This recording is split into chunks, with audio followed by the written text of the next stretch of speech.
We are born feeling as fresh as a flower, like a piece of a god, but we don't know anything about it. We die diminished and impoverished, and that we do know.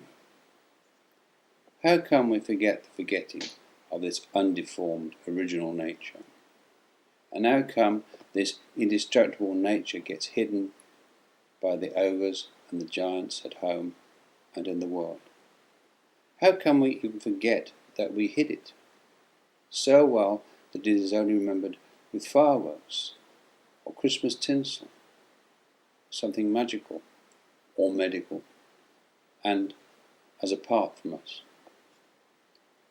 When we were very young, we were totally dependent and on the receiving end of a heavy conditioning on the part of our caretakers. I remember a dark blue clock face on the back of tins of National dried milk powder. One half of this clock face was white, when baby must feed, and the other half dark blue, when baby must sleep, preferably in a locked room. If you woke up and cried, tough.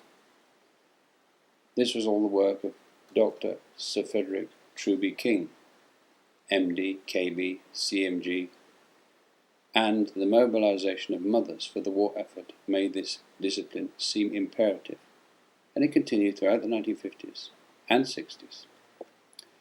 Baby had to adapt and to comply in order to survive. Our true nature is hidden so well, we forgot all about our unacceptable parts. This process continues today as society molds us. During this process of adaptation, we have become alienated to our jewel-like perfection within. Thoughts and thinking mechanisms, feelings and emotions, willing and choosing, faculties and potentials, are all distorted through a lens provided by the society. A nervous breakdown is one way in which this heavy conditioning we received at home and school becomes porous, and our conditioned, snail-like shell starts to creak. The chances of nervous breakdown or a demyelinating disease like polio or MS will open a Pandora's box in a meaningful context that the heavily conditioned personality will actually recognize these intrusions as itself are very rare.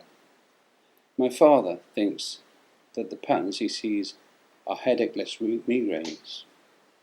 He lacks a context in which to put all these. We are encouraged by the authorities to get a pill for such schizophrenia. So, once again, you have to watch out. Shah was called this sort of intrusion, a special perception. When it becomes integrated into the personality as a method of communicating with the finer aspects of the soul, Almaas calls it essential Nous. It's up to you to choose what to call it and how to work with it. Have a go. Maybe it's not just optic neuritis, but there's actually something in your soul which is being uncovered and developed, and you can communicate with it, dialogue with it. Not necessarily on the verbal level, but it works.